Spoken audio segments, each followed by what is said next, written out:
consciência negra.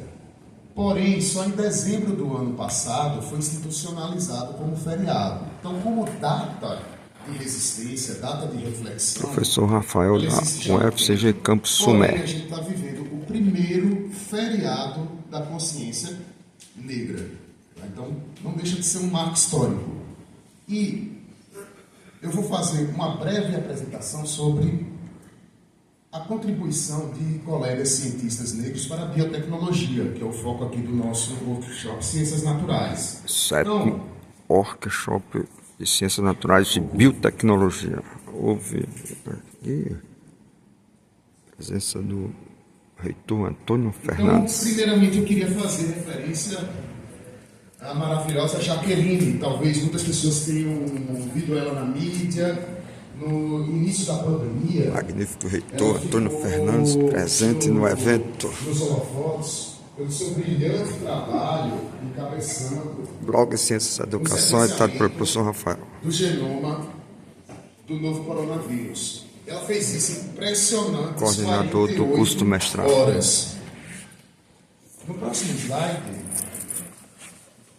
eu queria fazer menção a outro grande nome, a Simone Maia Evaristo, que fez inúmeras contribuições para a saúde pública, para a biotecnologia, estudos de avanço em diversos tratamentos, terapias, e eu fico sempre compelido a mencionar que ela é a única brasileira entre homens e mulheres que é membro da associação da Academia Internacional de Citologia. Próximo slide, por favor. Dr. Paulo Afonso dos Santos também é um grande ícone, doutor em oftalmologia. Seus estudos com várias aplicações biotecnológicas, farmacêuticas, têm sido considerados verdadeiros marcos no tratamento e prevenção de diversos tipos de cegueira. A Viviane dos Santos Barbosa, que com seus estudos de catalisação se mostra como uma promissora cientista e que está trazendo incríveis contribuições para a biotecnologia industrial.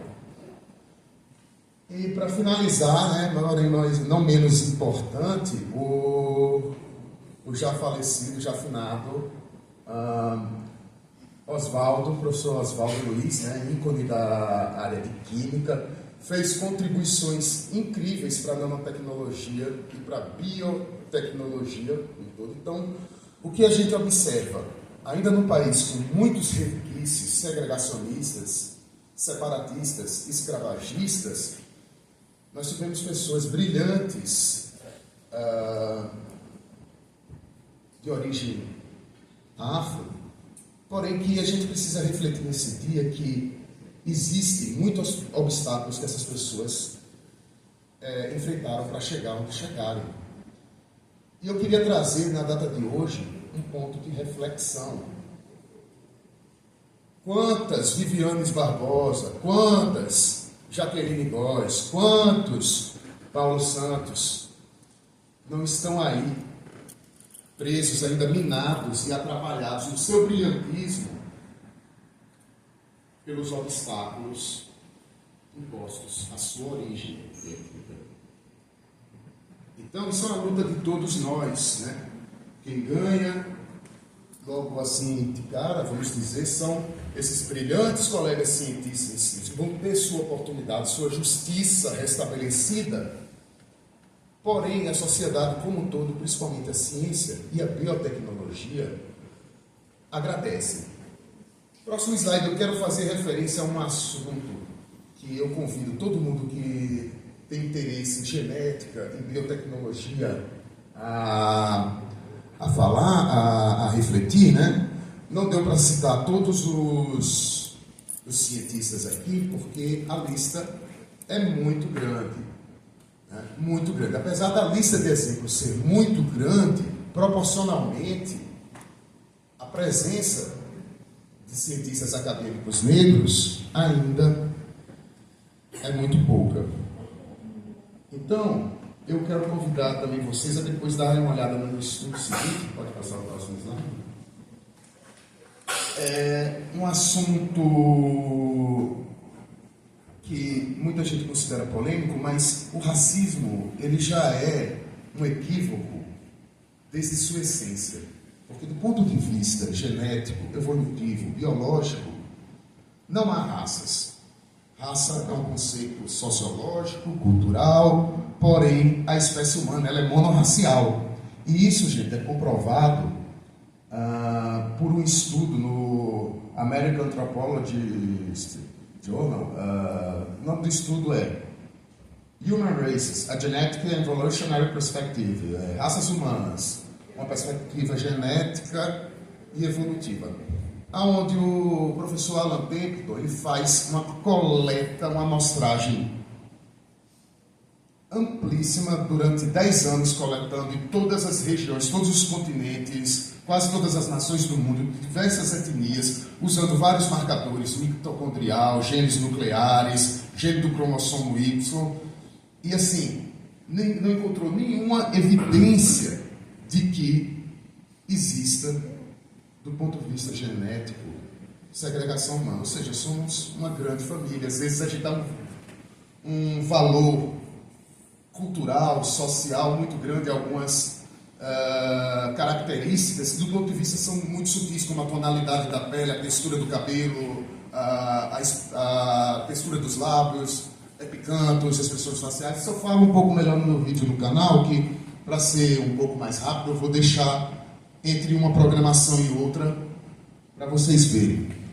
Porém, eu queria finalizar, pode fechar os slides, gente, com uma música que muita gente escuta no automático, mas que tem assim uma letra extremamente poética e belíssima do meu ponto de vista, convidando a refletir sobre essa necessidade da afirmação da negritude no nosso país. A música, coloca aqui, já você dá o play. A música Identidade, por alguns conhecidas como Elevador, de Jorge Aragão, é um samba, um ritmo que é genuinamente brasileiro, porém com fortes raízes afro, e que convida a refletir também, né, às vezes na melhor das intenções, na boa das intenções, uma homenagem pode ser carregada de algo não tão positivo. Então o samba, como muitas coisas na herança ligado à afrodescendência, vem muitas vezes carregada, contaminada com um contexto de hipersensualização, de subjetificação, né, em que isso deveria ser evitado, ou pelo menos refletido. No caso, essa proposta aqui, o samba, que é um ritmo que eu gosto muito, especificamente essa música de Jorge Aragão, que vem bem que é bem cabida para o momento, é aquele samba raiz mesmo, né, com aquela sonoridade bem típica do samba, aquele ritmo contagiante, bacana, porém com uma letra reflexiva, fugindo um pouco daquele rótulo que se coloca, né, a muitas coisas na cultura afro, hipersensualizada, né, que às vezes estereotipa a figura do negro e do negro. Então, convido, finalizando, para vocês a escutarem essa música, e se a minha fala fizer pelo menos um de vocês aqui presentes refletir um pouco sobre a data de hoje, mesmo que seja um pouco, eu considero a missão dessa minha fala cumprida. Joyce, por favor.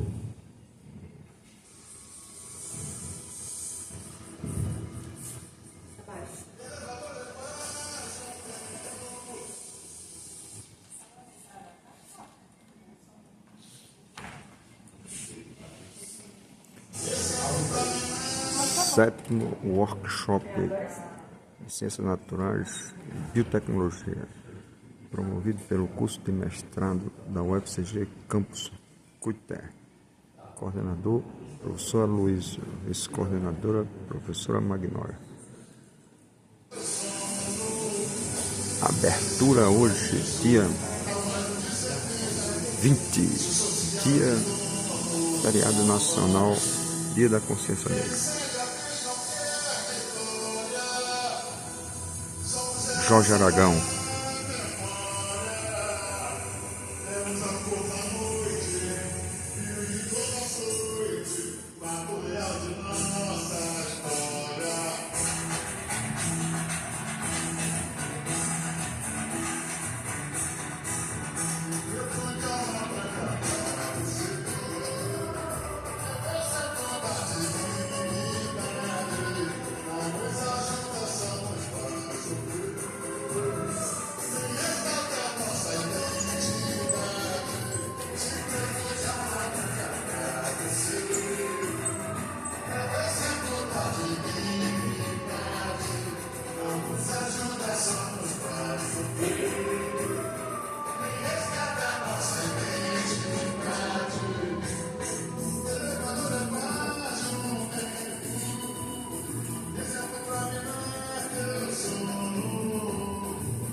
Então, gente, eu vou deixar outra parte do vídeo sobre uma perspectiva evolutiva populacional das questões das raças entre as programações, mas que esse marco histórico, que é o primeiro feriado do Dia da Consciência Negra, fique no nosso pensamento como a necessidade de a gente nos tratar e fazer uma sociedade para o que verdadeiramente nós, a espécie humana, somos.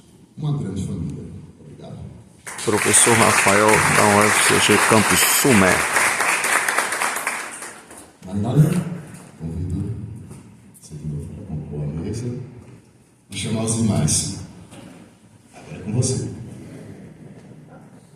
Muito obrigada, professor Rafael.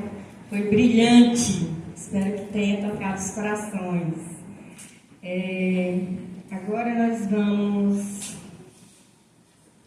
Eu não li antes, mas o nosso querido Rafael Trindade Maia, ele é graduado em licenciatura plena em Ciências Biológicas pela Universidade Federal Rural de Pernambuco, tem mestrado em Genética, Conservação e Biologia Evolutiva pelo Instituto Nacional de Pesquisas da Amazônia e doutorado em Biologia Animal pela Universidade Federal de Pernambuco. Foi professor substituto na Federal Rural de Pernambuco e entre várias outras coisas. Ele é um querido professor da UFCG hoje e do nosso programa de pós-graduação Ciências Naturais e Biotecnologia. Excelente para trabalhar. Obrigada, professor Rafael.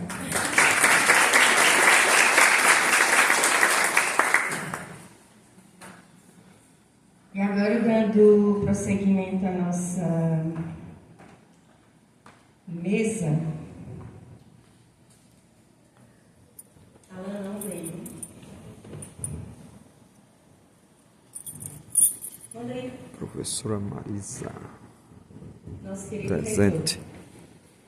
reitor. Aqui não, né? Não achei aqui.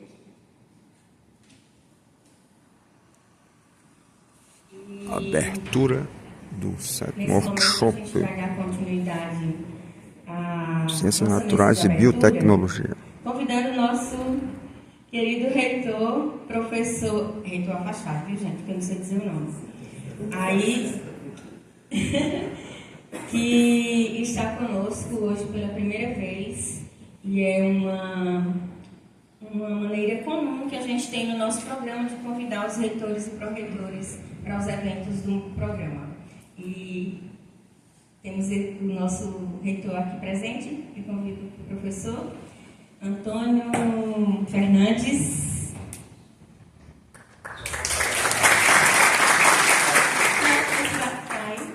Mas só um minutinho que eu vou falar o seu currículo.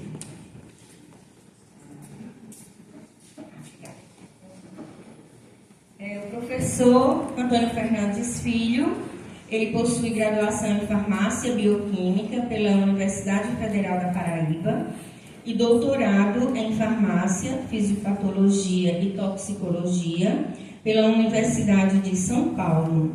É professor associado nível 4 da Universidade Federal de Campina Grande nos cursos de enfermagem e medicina, atuando nas áreas de bacteriologia médica, infecção hospitalar e biotecnologia. Atualmente exerce a função de reitor da UFCG. Vou passar a palavra para ele, que vai se apresentar mais uma vez e dizer sobre o que ele vai falar. Eu ainda não sei.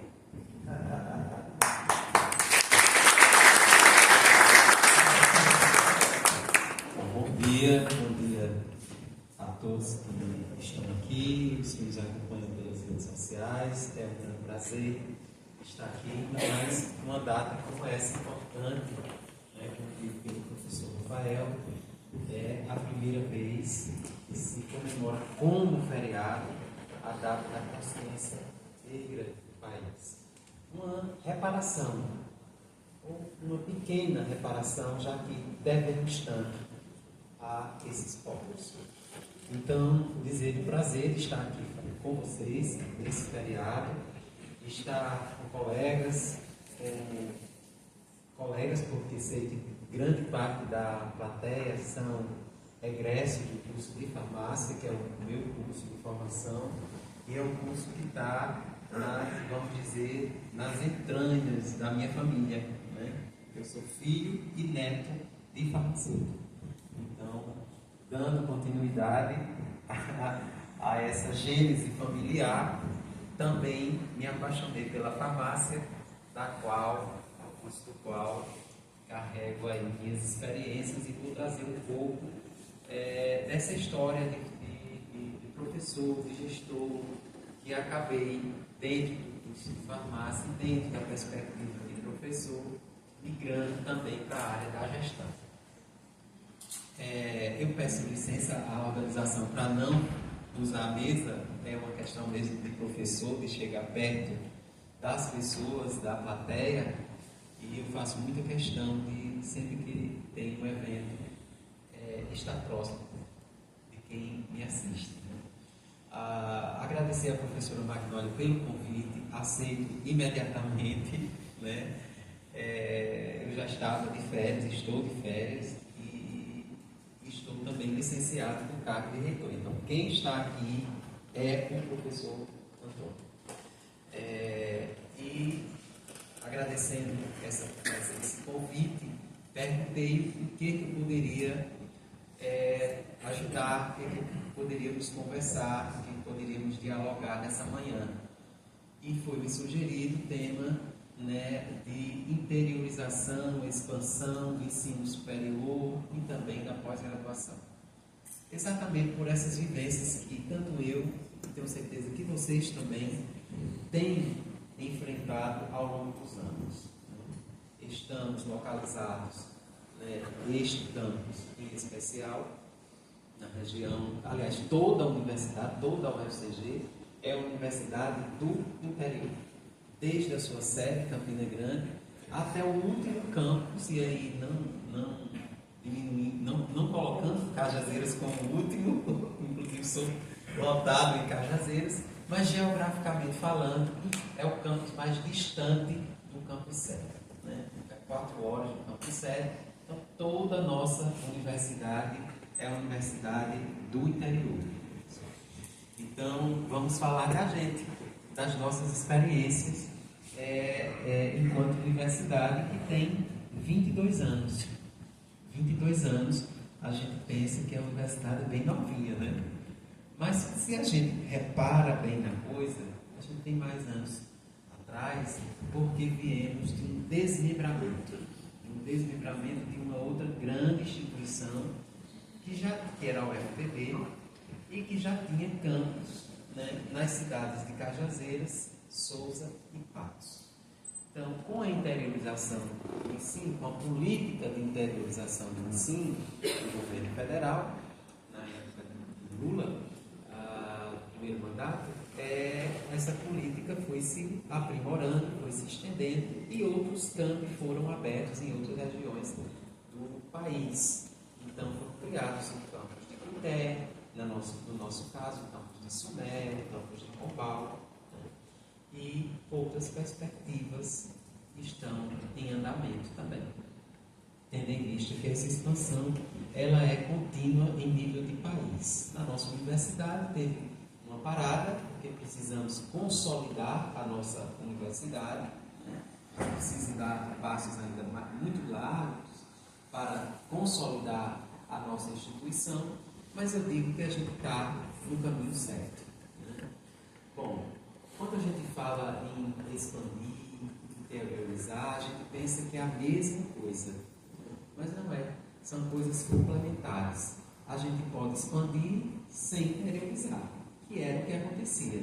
As universidades estão, a maioria do país, se a gente pega o mapa das universidades brasileiras, nós vamos ver claramente que as universidades cresceram, mas cresceram muito mais nos grandes centros do que nos interiores do país. E isso reflete muito na pós-graduação, onde se concentram também a maior parte dos programas de pós-graduação. Então, como visto aqui, tanto eu como outros, certamente, professores da pós, tiveram que migrar para outras áreas para ter ali um complemento na sua formação. Bom, então quais são esses desafios? Eu vou conversar com vocês, eu acho que vocês vão se identificar muito com a minha história, que não difere certamente da de vocês, né? Eu lembro bem quando criança, a gente ficava aguardando muito os resultados dos vestibulares. E hoje a gente faz o SISU, né? Faz o Enem e depois o SISU. Participa do SISU. Mas, naquela época, nós tínhamos apenas duas universidades federais, uma era em Campina e outra em João Pessoa. Então, não tínhamos opções no interior do estado. E os resultados eram pelo rádio. A gente ficava aguardando o nome da gente pelo rádio. E quando tinha o nome, era proclamado, era uma proclamação, e não só um anúncio, porque eu falo proclamação porque era extremamente comemorado isso. Então, quando saiu o nome, Antônio Fernandes Filho, farmácia, primeiro período. Então, era uma vibração na família, uma vibração de todos os seus colegas, de toda a cidade. Eu que sou de uma cidade do interior, de Iraúna, essa sim é a última da Paraíba. Se você olha o mapa, João Pessoa está na ponta, o Iraúna está na outra ponta, já a fronteira com o Rio Grande do Norte, na cidade de Três Pontas. Divisa. E é uma cidade bem pequena, então todo mundo se conhece, todo mundo sabe da vida um do outro, dos sacrifícios, dos esforços que cada um faz para alcançar êxito profissional. Então havia toda uma torcida para que todos que faziam ensino médio lograssem êxito no vestibular, naquela época vestibular, e fossem aprovados para o curso superior. Bom, essa realidade, embora as nomenclaturas tenham mudado, ela permanece ainda nos preocupando. Por quê? Porque houve, de fato, uma política de expansão importante e uma política de interiorização importante do ensino superior. Afinal, estamos todos neste campus advindos desta política de interiorização do ensino superior e, por consequência, de pós-graduação, né? Que eu vou estar sempre puxando esse gancho das duas coisas. Então, houve um incremento, uma vontade de governo de fazer. E o grande problema é esse, que as universidades federais, toda a estrutura de universidades federais do Brasil, nós estamos ligados ao poder executivo. Então, portanto, estamos vulneráveis às políticas de governo, dependendo sempre da política que aquele governo quer implementar, quer fazer valer no país. E com isso a gente segue as consequências, sejam boas ou sejam ruins. E com isso fazemos a nossa resistência, né? Então, esse campus, por exemplo, nós, e aí eu vou pedir permissão para falar da UFCG como um todo, foram criados cursos e para, sempre quando há uma política de expansão, há um fator que agrega a necessidade de se criar cursos superiores, de levar o ensino superior a determinadas regiões, mas se agregar isso ao desenvolvimento daquela região. Então, é o fator primordial para que nós pudéssemos ter, por exemplo, esse campus aqui. Então, criar um campus, e a decisão na época, não participei dela, mas estamos vivendo esta realidade, não só em campos específicos, mas no Brasil como um todo. A gente percebe muito uma evasão que está preocupando a todos, e mais do que isso, um desinteresse pelo ingresso. E isso é mais preocupante do que a evasão. Por quê? Porque de onde vem esse interesse pelo ingresso? Será que o ensino público federal não é melhor do que o privado, onde a gente não percebe tanto essa evasão ou esse desinteresse pelo ingresso? Tenho certeza que o ensino ofertado nas universidades federais é o melhor ensino, porque ele não é só o ensino.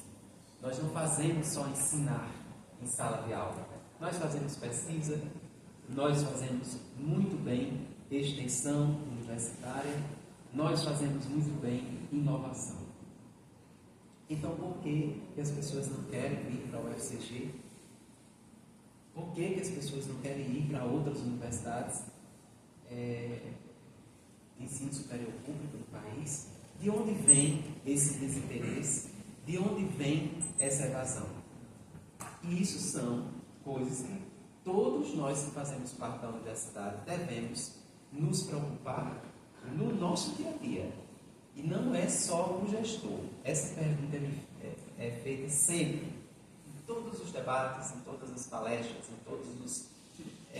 todas as conferências, não só dentro da nossa instituição, mas fora dela, nos fóruns da Andifes, que é o colegiado de reitores das federais brasileiras. É um assunto permanente, de preocupação permanente, constante, né? E não só se busca entender, mas se busca alternativas para combater.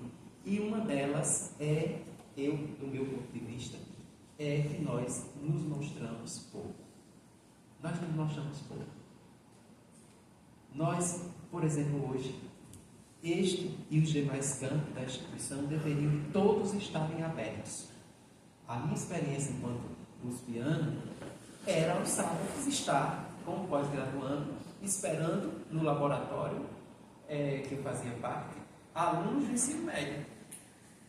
Então, todos os sábados eu estava no laboratório. Mas um sábado ao mês eu estava no laboratório para receber os alunos do ensino médio de várias escolas públicas e privadas que marcavam, né, e iriam conhecer o laboratório onde a gente trabalhava. E lá a gente mostrava o que fazia, mostrava a nossa potencialidade, mostrava o nosso trabalho e encantava. E nós temos esse poder mesmo. E é poder, pio poder, onde a gente utiliza dos nossos conhecimentos para cativar, para atrair as pessoas, para que também possam contribuir no futuro, né, com a sociedade. Esse é um ponto importante que eu queria deixar aqui como reflexão, para que a gente possa exercer essa cidadania, que não deixa de ser, aliás, é a pura cidadania, e um acesso democrático, para que as pessoas possam, de fato, conhecer o que a universidade faz, e faz muito bem, né, para a sociedade. é muito importante a gente ter em mente que temos 3 pilares, e vocês já escutaram isso de todos os professores, tenho certeza. A universidade está baseada, está sustentada, está alicerçada em 3 pilares: ensino, pesquisa e extensão. Todo professor diz isso, vocês estão cansados de saber. Mas tem um que não é citado, que é o 4º. Não é citado, e é o que envolve e liga todos os outros, que é a responsabilidade social para com o desenvolvimento regional de onde estamos inseridos. A responsabilidade com o território, primeiramente. Com o território à nossa volta. Quantos anos os cursos de saúde, os cursos aqui foram criados? 15, 18 anos. Foram? Mas o que mudou em Cuité, com a chegada desses cursos, com a chegada da universidade, aumentou o número de hospitais, porque aqui foram criados cursos de saúde, aumentou o número de escolas, aumentaram as oportunidades de trabalho. Se isso não aconteceu, é porque alguma coisa está em descompasso e precisamos colocar tudo no mesmo trilho, porque o objetivo é o mesmo. O objetivo da universidade é desenvolver através da educação, é dar uma formação de qualidade às pessoas. Mas isso tem que estar atrelado às políticas públicas municipais, estaduais e federais. Todo mundo junto. Essa roda só vai girar bem se isso estiver em acordo e no mesmo compasso. Então, por isso que estamos sempre em uma vivência de vulnerabilidade, como disse lá no começo, porque estamos atrelados às políticas de governo. Um governo quer uma coisa, o outro quer outra coisa. E a gente fica nesse vai e vem, né? Então, se nós não nos fortalecermos e termos em mente o que queremos realmente fazer aqui e fazer acontecer, a roda não gira bem. Ela gira e para, gira e para, gira e para. Então, a coisa não flui, né? Então, quando a gente fala em expandir, que vem do latim expandere, quer dizer, expandir para fora, né? Quer dizer, esticar para fora, quer dizer, ir à sociedade, chegar à sociedade, chegar aos quilombolas, chegar às comunidades dos povos originários, chegar às pessoas em vulnerabilidade, chegar à sociedade como um todo. Acabamos de resolver um problema seríssimo da universidade, uma dívida imensa com os povos originários, de um programa que foi criado em 2009, e até este ano, esses estudantes não tinham sido diplomados. Olha o tamanho dessa dívida que a UFCG tinha. Quando eu assumi, e aí agora faço só isso, um espaço para falar sobre isso, o tamanho da nossa responsabilidade. Quando eu assumi, passei por 3 ministérios, 3 ministros, 3 equipes de ministros para tentar resolver esse problema de diplomação do ProLink. Foi um programa criado em 2009, os estudantes passaram em 2009, 2010, 2011, 2012. Alguns concluíram, mas não tinha registro dessa conclusão. Outros não concluíram e precisavam concluir, mas o curso não tinha reconhecimento. E mesmo assim, todos os demais dados foram apagados do sistema. Não tinha dados no sistema, era como se esses alunos não tivessem sequer passado pela universidade. E tivemos que reconstruir a história desses alunos. Aí passou 2013, 2014, 2015, 2016, 2017, 2018... o PPC do curso foi aprovado. Quantos anos depois de criado? 9. O PPC do curso, que era para ser um documento da origem do curso inicial. Em 2019, teve a colação de grau. uma colação que tinha sido negada pela PRE, que dizia que os alunos não tinham concluído. Mesmo assim, houve autorização do pró-reitor à época para colar grau. Esses alunos colaram grau. Quando eu assumi, 2 anos depois, começou a cobrança pelo diploma. Cadê o diploma? Eu nem sabia da existência desse curso. Fui procurar entender o que era, qual era o problema, e o problema era muito maior.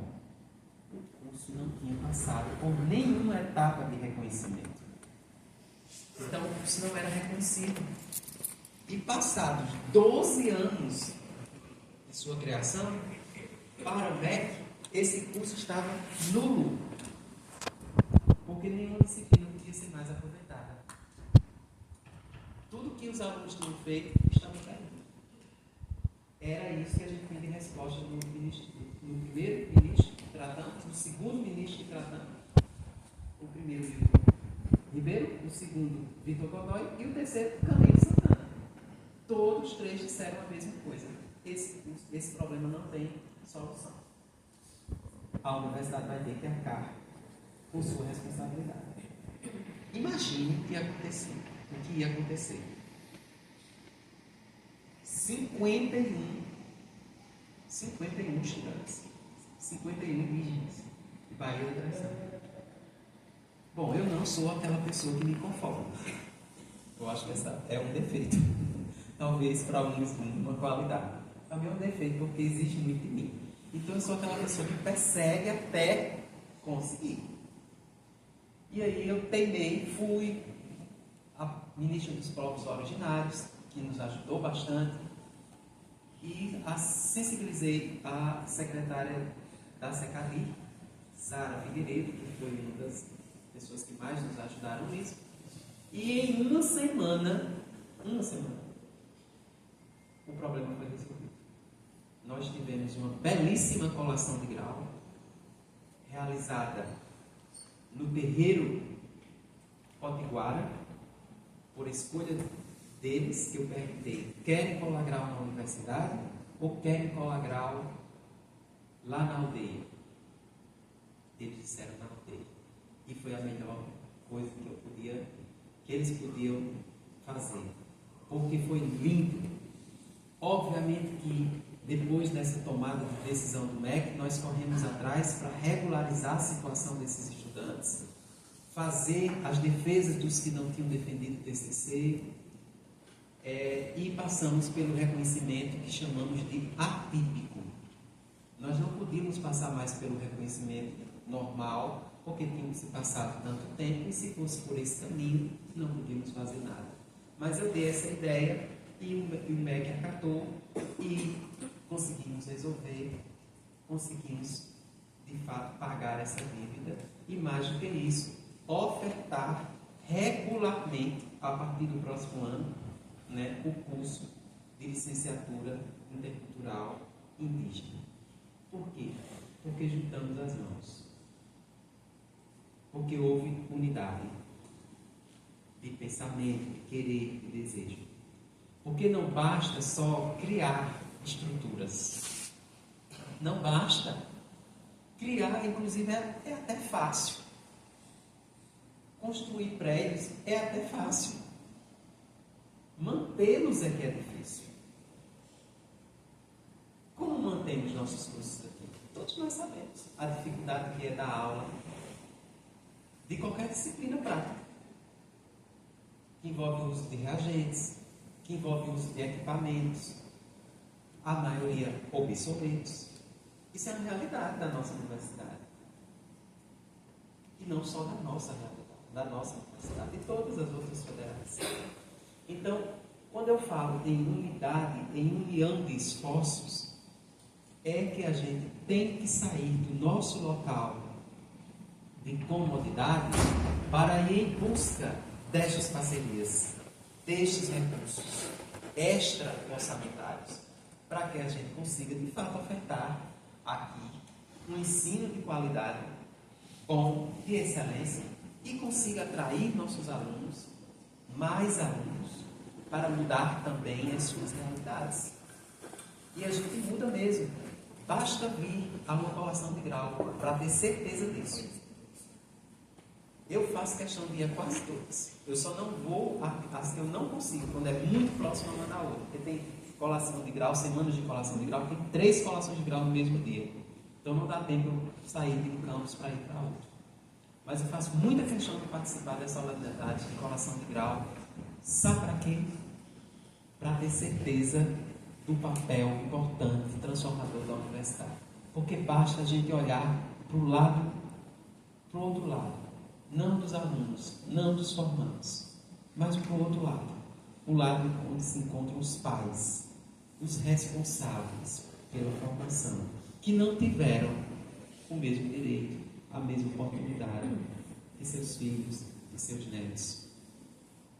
Eu sempre me emociono nessas solenidades, porque eu vejo claramente, eu passo a maior parte da solenidade olhando para o rosto de cada um que está ali, vendo aquela alegria, aquele orgulho, aquele prazer de ter seu filho formado numa universidade pública, num país que ainda temos tantos analfabetos. Então, a universidade tem esse papel transformador e que nós não podemos jamais abrir mão deles. Ao contrário, devemos expandir. Agora, o desafio não é mais a interiorização, porque ela já está aqui. Ela já chegou.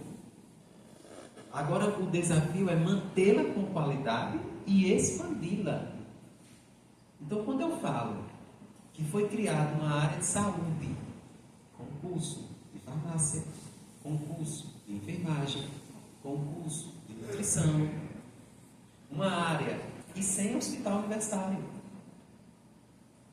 Por isso que os estudantes têm que migrar para outras cidades para ter todo o complemento de ensino que só se tem nos hospitais universitários. Então, se hoje fosse me perguntar, vamos criar um curso de medicina, onde? Eu diria Cuité. Cuité. Por que Cuité? Porque Cuité tem um campus mais bonito? Porque tem? Não. Porque Cuité tem uma área de saúde que precisa de hospital. Precisa de hospital universitário. Então, é preciso unir forças. Porque não está difícil disto acontecer agora, neste governo. Não está difícil de acontecer. Porque há toda uma tentativa. Eu estou falando tentativa porque ainda não vi isso concretizado fortemente. Mas há uma tentativa, há um desejo, há uma atmosfera em todos os ministérios, e aí falando especificamente do MEC, de apoio às instituições de ensino superior, de apoio às universidades, de apoio às pessoas que precisam mudar suas vidas pela educação. Então a oportunidade está agora, passando por a gente. E o que é que a gente tem que fazer? Se unir. Se unir. E unir não é só entre a gente, não. Porque, como eu disse, se for só a gente não vai ter força. A gente tem que se unir às forças municipais, da cidade, à sociedade como um todo. Essa é uma luta de todo mundo. Não é só do reitor, não é só do pró-reitor, não é só do diretor de centro, não é só do coordenador de curso, não só são dos alunos, dos servidores tais. É uma luta de todo mundo para que a gente tenha aqui melhorias.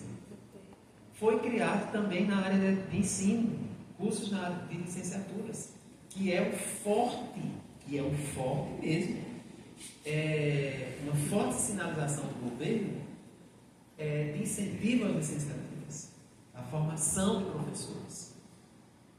É uma política do governo que precisamos também agarrar essa oportunidade, né? Então, essa expansão, essa interiorização do ensino agora precisa ser reforçada, precisa ser agregada. Se já temos cursos, precisamos de pós-graduação. E para ter pós-graduação, precisa só de proposta?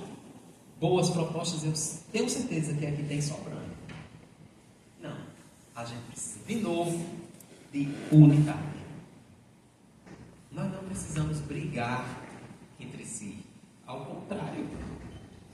A gente pode brigar por outras coisas, mas não pelo ensino superior público de qualidade. Disso a gente tem que se unir. Eu estava esses dias no hospital universitário. Eu gosto muito de contar essa história, porque no hospital universitário de Campina Grande, lá tem 3 tipos de servidores, 4 contando com o terceirizado. Lá tem os funcionários da universidade, que são RJU, o regime jurídico único da universidade. Nós temos RJU do Ministério da Saúde e nós temos EBSER. Cada um desses tem um regimento, tem uma forma de trabalho regida por regimento. Eles não se entendiam. Era tanta briga, e os hospitais universitários são administrados pela EBSER, Empresa Brasileira de Serviços Hospitalares, que é uma estatal. Então, os reitores não costumam interagir com os hospitais, mas eu vivi toda a minha vida acadêmica dentro de hospital. Então, é uma coisa que eu adoro fazer, e já fui gestor de hospital escola. Então, diante de tantas falas que chegavam, eu me incomodei e disse, eu vou lá. E comecei a frequentar o hospital universitário, primeiro para entender a briga e a confusão de onde vinha. E eu vi que era um problema fácil de resolver. Não era difícil. Mas eram problemas de 30 anos, que vinham se avolumando, e com a adesão à EBSER, que faz 10 anos, no próximo ano faz 10 anos, esses problemas se avolumaram. Exatamente porque os RJU se sentiam invadidos pela EBSER, que agora mandava no hospital. E os da EBSER se sentiam incomodados com o RJU, que queriam manter seus direitos. O que é que eu fiz? Fui para a reunião, pedi para fazer a reunião com representantes de todos. Sentamos na mesma mesa. E eu me coloquei na posição de moderador. Estava lá a superintendência, gestões e tudo. E eu perguntei.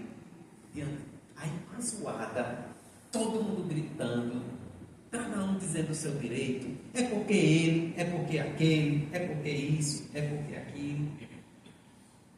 E eu já desesperado, dizendo, o negócio aqui não vai resolver nada. Peraí, vou ter que agir. E aí eu fiz uma simples pergunta. Olha, eu sei que ninguém aqui concorda com o outro. Né? Eu já vi que ninguém aqui concorda com o outro. Todo mundo aqui nessa sala pensa diferente do outro. Parece que todo mundo se odeia. Mas eu quero fazer uma pergunta. Tem alguma coisa que todos querem? Uma única. Só uma. Aí eles disseram, queremos paz. Aí tem um quadro, isso foi na sala da superintendência. Tem um quadro lá que eles colocam datas importantes do HU. Só os datas. Não tem nem o que é. Aí eu fui, botei e escrevi, queremos paz. Como conseguir essa paz? Como conseguir essa paz que você quer? Você, diga aí, você. O que você quer para conseguir essa paz? Ah, eu quero isso. Notável. Você. Resultado, essa reunião durou 8 horas. Começou de tarde, terminou à noite. Eu saí do hospital às 9h30 da noite. Lembro demais disso. Resolvemos. Hoje o HU vive outro clima. Por quê? Porque houve unidade. É na unidade que a gente se encontra. E é preciso a gente perseguir isso para que a gente consiga evoluir. Passar da fase de estruturação, que é importante, e aí vai uma informação importante também para esse centro. A gente deu essa informação no orçamento participativo, mas eu reforço, porque a licitação está sendo concluída, e graças a Deus, dia 27, a Universidade Federal de Campina Grande vai receber 150 milhões para um recurso que foi dividido, metade dele, mais 150 milhões para a maior universidade do Brasil, que é a UFRJ, e a outra metade vem para cá. Luta, unidade, em prol desta instituição. E todos os campos vão ser contemplados. Nós vamos melhorar a nossa infraestrutura, nós vamos ter acessibilidade, nós vamos ter elevadores, nós vamos ter estação elevatória, nós vamos ter internet de qualidade, nós vamos ter Teleférico. projetos de combate a incêndio. Teleférico. Aqui. Vamos sonhar. Com o pé no chão, mas sonhando. Então, problemas estruturais nós vamos conseguir resolver, mas nós temos outros, tão importantes quanto, que é essa responsabilidade com a sociedade, que é essa interação com a sociedade que a gente tem que ter, forte. Nós acabamos de ter eleições municipais, não foi? Nós participamos. Nós fomos a algum debate para dizer o que a universidade precisava, de apoio dos prefeitos? Talvez não. Talvez sim. Então, daqui a pouco vai ter para governador, para deputado federal, para senador, que é quem concentra a maior parte dos recursos do país. Está no Congresso Nacional. A gente precisa se aproximar disso para fazer valer os nossos interesses. Porque se a gente não for atrás, esse recurso vai para outra instituição. Já foi aqui no caso da Paraíba para instituições privadas. E não foi um recurso pequeno. Para um hospital privado, lá em Campina Grande. Podia ter ido para o HU. Foi uma verba pequena para o HU esse ano. Porque não houve articulação suficiente. Então, gente, o que eu trago aqui para a gente hoje refletir nesse dia de luta, que é um dia de luta, hoje não é um feriado comum, não. Não é dia santo de guarda, como a gente costumava ouvir no catolicismo, né? Mas é um dia de guarda. É um dia para a gente guardar na lembrança da dívida que temos com a sociedade, com esse povo. E com a sociedade de forma geral. E fazer valer os nossos direitos. E fazer valer também os nossos deveres de cidadãos. Que a gente se acomoda bastante, porque a gente costuma olhar só para onde chega o nosso nariz, a nossa visão, o nosso campo de visão. Está tudo bem com minha família, está tudo bem com o meu lar, está tudo bem com o meu laboratório, está tudo bem. Por que eu vou me preocupar com o outro? Para que eu vou criar outra pós-graduação? Para que eu quero mais bolsa? Já temos 14. Né? Eu quero, eu também quero. A gente precisa se incomodar, a gente precisa se inquietar. A inquietação é uma grande qualidade do ser humano. Quando eu vejo uma criança inquieta, que o pai reclama, eu reclamo do pai na mesma hora. Deixa esse menino espernear, deixa esse menino gritar, deixa esse menino vibrar. Ele tem que ser uma criança inquieta para ser um adulto inquieto. E não se conformar com o que lhe é oferecido. Porque a gente pode e tem condições de ter mais bolsas, mais professores. Outro exemplo, eu acabei de conversar ali com o professor, coordenador do curso, o professor Luiz. A PRPG me pediu 12 vagas de professor. Antônio Fernandes. Ciências da Educação e tal. Visitante. 12 vagas. Ganhamos 2? Se ofertaram, se apresentaram projetos, certamente ganharam, porque sobraram bolsas. E o que aconteceu? Eu ofertei 37. Foram pedidos 12. Por que eu ofereci mais? Porque estava em campanha? Não, porque o banco de professor equivalente da nossa universidade ficou equilibrado com a nomeação de mais de 120 novos professores para essa universidade. Com o equilíbrio, nós ganhamos suporte e fôlego para contratar professores visitantes nacionais e estrangeiros para fortalecer os programas de pós-graduação da instituição. Ofertamos 36 no edital. Quando estava no edital, 2 novos cursos foram aprovados de mestrado. Um em Campina Grande, psicologia, e outro em Cajazeiras, de educação e ensino de matemática. Coloquei mais 2 vagas, para que cada programa tivesse pelo menos um professor visitante. E aí, o que foi acordado na PRPG é que para cada proposta apresentada, um professor. Mas se tivesse programas que não apresentassem propostas, aquele programa que ofertou mais de um projeto, ele poderá ser contemplado com outra bolsa. E eu espero que vocês tenham ofertado. A gente pediu um projeto de 2. Então, pode ter sido contemplado. Eu não estou aqui com o resultado, mas saiu ontem. Se eu não me engano, saiu ontem. Então, e sobraram vagas porque nem todos os programas, infelizmente, ofertaram. E isso vai dar um fôlego grande nos programas de pós-graduação. Não só em termos de divisão de disciplinas, mas em termos de avaliação, porque a gente precisa aumentar nossos conceitos. Nós aumentamos todos os conceitos, todos os cursos de graduação. Precisamos aumentar agora de pós-graduação, porque isso é um atrativo para o aluno. Aquela vaga, aquele desinteresse pelo ingresso é combatido com isso, porque o aluno vai ver que em Cuité ele pode fazer a graduação e a pós-graduação. Todo o ensino ele pode fazer aqui. Ele vai ver que ele pode fazer também em Cajazeiras, ele pode ir assim por diante. Ele não precisa ir como eu fui. Terminei na UFPB, quer dizer, comecei na UFPB, mas terminei já em São Paulo. E depois fiz pós-graduação lá, porque o que eu queria não tinha aqui. Não tinha aqui. Ainda não tem. E aí, nós precisamos lutar com inteligência, com sabedoria e aproveitando a oportunidade que os governos estão nos dando. Esse atual, a política é essa. Então vamos aproveitar, vamos fazer projeto, vamos pensar grande para resolver os nossos problemas, que são os problemas da sociedade. Os problemas da universidade são os problemas da sociedade.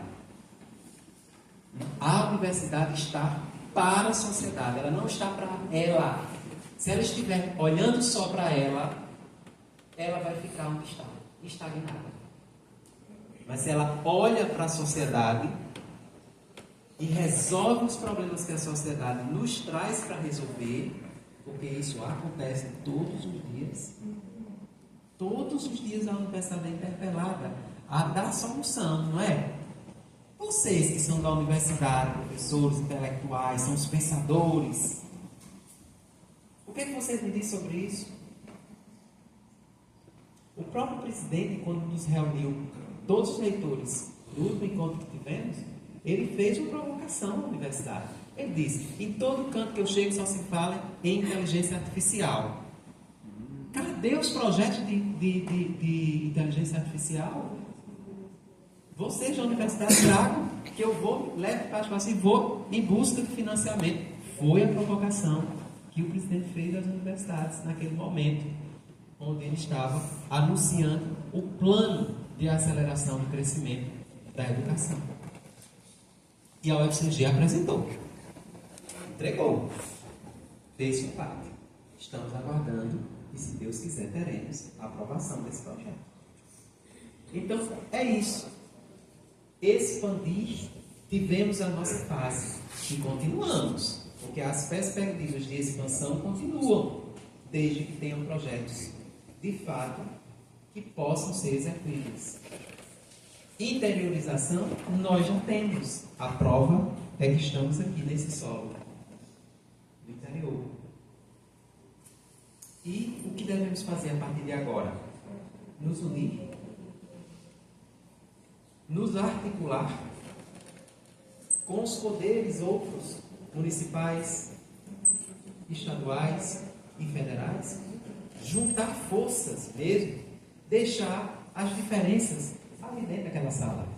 Porque nós estamos num ambiente onde as diferenças, elas existem e devem existir, porque estamos num ambiente universitário. Universitário. Que lembrou que universal. Aqui ninguém. É muito difícil, são indivíduos. Pensamos diferente uns dos outros. E aqui a gente pode expressar livremente esse pensamento divergente, com respeito. Com respeito. E unindo isso tudo, deixando as nossas diferenças de lado e buscando um ponto em comum, que é o crescimento, que é o desenvolvimento regional, nós vamos conseguir mais bolsas, nós vamos conseguir mais cursos, nós vamos conseguir mais hospitais, nós vamos conseguir mais escolas, nós vamos conseguir mais oportunidades, nós vamos conseguir melhorar o país. Imagine se o que está acontecendo aqui puder acontecer em outra, e assim no país inteiro. Só depende de nós. Só depende de nós. E eu espero que esta fala, que não foi, nem era, nem nunca foi minha intenção, ser algo técnico, ao contrário disso, seja motivadora. Motivadora. Para que nós saiamos daqui com boas perspectivas. Sonhando mesmo, mas acreditando que esse sonho pode se tornar realidade. Como se tornou realidade quando foi criado esse campus. Quem imaginava que Cuité ia ter um campus universitário? Quem imaginava que Cajazeiras tivesse um campus universitário? Quem imaginava que Sumé também? Temos. Então agora precisamos melhorarmos. E isso só depende de quem? De quem, gente? De quem? De nós. De nós. Só depende de nós. Então vamos fazer valer a nossa força, a nossa consciência, a nossa contribuição, a nossa colaboração, porque ninguém faz nada sozinho. Quem se dispõe a fazer alguma coisa sozinho, ou fazer algum milagre, eu não tenho uma receita ainda de milagre, né? Nem muita reza a gente consegue. Eu pelo menos consegui essa proeza ainda. Mas vamos dizer que vamos perseguir esse sonho. Mas com muita força e muito trabalho, nós conseguimos resolver muita coisa e vamos em busca de resolver mais. Fica aqui o meu compromisso como professor desta universidade, como reitor licenciado, mas de 16 já estou retornando ao mandato, né, depois que passar as eleições, para continuar o compromisso com essa instituição, mantendo desde o primeiro dia de minha posse, buscando recursos para a universidade e fazendo com que as coisas aconteçam como deve acontecer. Fica aqui também meu compromisso com este programa, né? Vamos atrás dessas bolsas, vamos saber o resultado. Se não foi, vamos buscar resolver esse problema de docente, porque o professor visitante é uma colaboração importante para qualquer programa. Foi todos nacional? Vocês pediram só nacional? Ou pediram estrangeiro também? Só nacional. Então, isso é importante, né? E a política de internacionalização que nossa instituição criou recentemente, há 2 anos, nós não tínhamos nenhum plano de internacionalização, quer dizer, nós tínhamos uma política de internacionalização muito tímida, para não dizer outro nome, sendo respeitoso. Todo o respeito a quem ocupou as pastas, mas era muito tímida, talvez eu tivesse o apoio necessário. Mas agora nós temos um plano de internacionalização aprovado pelo colegiado pleno da universidade. E estamos abrindo a instituição para fora. Por isso o termo expandir, sair do lugar e ir para adiante. Então, essa política... Pensou que o microfone ia começar depois de vocês aí se preocupar. Bom, expandir e adiante. Então, essa política de expansão, ela também envolve outros países. É importante a experiência lá fora. Eu, quando fui à China esse ano, o ano passado, aliás, faz um ano agora, eu fiquei impactado, completamente impactado como eu vi, como a ciência e como a educação é tratada lá. E não era o meu impacto, não foi só com relação à referência, a reverência que eles fazem aos educadores. Eu fui numa comitiva onde o governador estava presente, mas eles não saudavam o governador como saudavam os professores, fazendo esse gesto de reverência.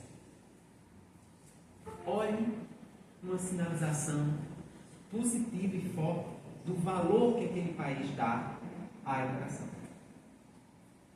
Fizemos grandes convênios com a China, como fizemos na Itália com o Braita, para ida e vinda de pesquisadores nossos e deles, com a China, com a França, com a Índia, com o México, com o Bramex. E assim, nós estamos fazendo com que a nossa universidade tenha também espaços de crescimento, através do seu ensino de graduação e de pós-graduação. Sem falar no ensino EBTT, porque nós temos na nossa instituição ensino básico e tecnológico, tanto no Colégio de Aplicação na sede, quanto na Escola Técnica de Saúde, lá em Cajazeiras, com o ensino médio e o ensino técnico. Então é esta a universidade que devemos procurar ajudar, unir os seus ideais e ir em busca de crescimento e de avanço. Muito obrigado pela paciência de escutar.